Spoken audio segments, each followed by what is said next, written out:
Gangs of Wasseypur is undoubtedly the greatest crime drama film ever made in India. You can't stop complimenting it for its atmosphere, world building, dialogue, performances, and script writing. But I think there's one thing that it does better than a lot of Indian movies, and that something is called four-corner opposition.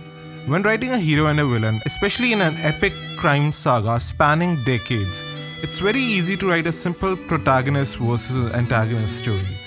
The story would be simple and easy to follow, but it would take away a lot from the complexity of the society that it is trying to portray.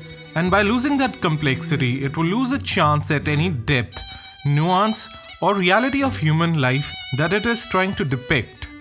To write a multi-layered conflict that can sustain itself for the amount of time it does, you need what John Truby describes as four-corner opposition in his book, The Anatomy of Story.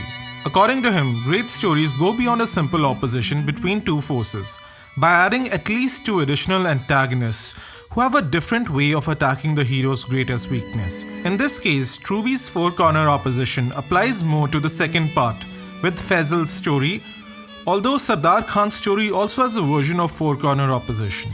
According to Truby, a story's moral argument fizzles out fast when the opposition is simplistic between the two forces. The moral argument here refers to how each character views the central theme of the story.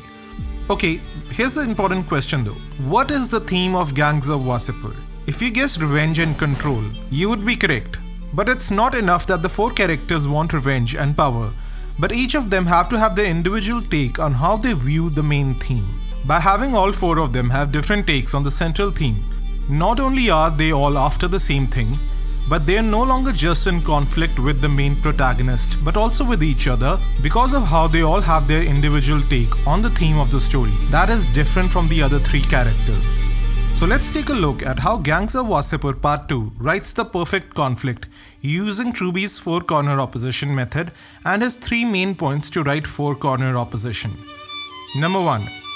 Each opponent should use a different way of attacking the hero's great weakness.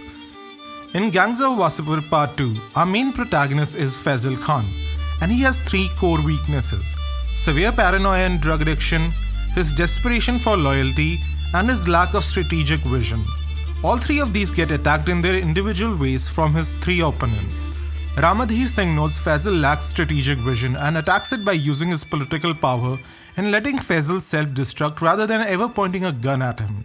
Sultan Qureshi knows Faisal's drug addiction and weak drive for revenge doesn't let him protect his family and takes out his family one by one. Definite knows that Faisal's desperation for loyalty gives him a huge blind spot for Definite to bypass all his defenses and set the final trap to defeat Faisal.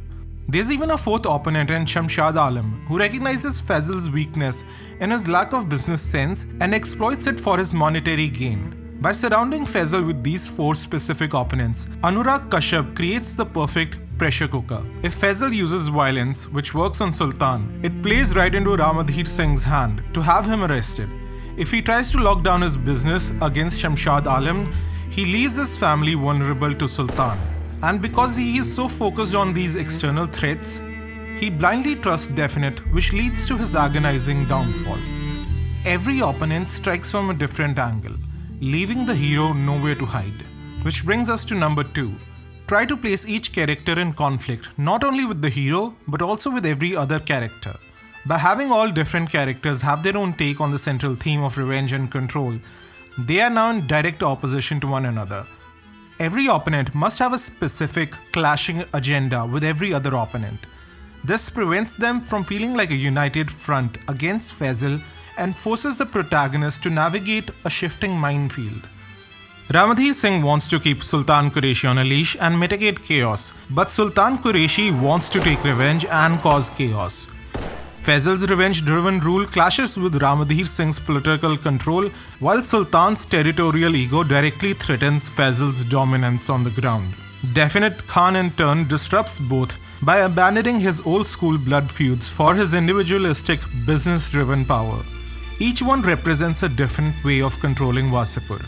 And because these methods are incompatible, they naturally collide, turning the story into a web of mutual opposition rather than a simple hero versus villain conflict. Which brings us to number 3. put the values of the characters in conflict. It's not enough to have all the main characters chase after the same thing or be in conflict with each other. The conflict has to be in between their values. If two opposing characters have the same values and the same perspective, they're essentially the same person, and there doesn't really need to be any conflict between them that cannot be solved by a dialogue. By having their values contrast with each other, they push each other and essentially the main character to challenge their moral argument. Faisal operates on impulsive revenge and emotional power. Ramadhir Singh believes in institutional control and political invisibility. Sultan Qureshi values territorial dominance and ego-driven authority, while Definite Khan represents the individual over the group. He doesn't care about the Khan legacy, the Qureshi tribe, or Ramadhir Singh's political stability. All of these values can't coexist. Each one invalidates the others. So the resolution of the story comes from whose philosophy of power will prevail in the end. A movie like Gangs of Wasseypur, which spans 3 generations and 50 years, would not have had the kind of propulsive storytelling if it was simply a clash between two opposing forces. But more importantly, as Truby says, it would not have been able to depict the society that it is trying to follow.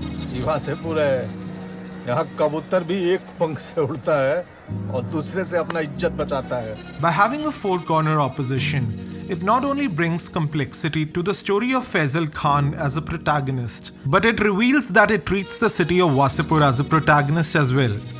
Because in the end, the city of Wasseypur doesn't change because of the characters, but continues on its churning cycle of violence, irrespectively. Wasseypur को फैजल के जाने से कोई फर्क नहीं पड़ा, ना ही रामाधीर के मरने से।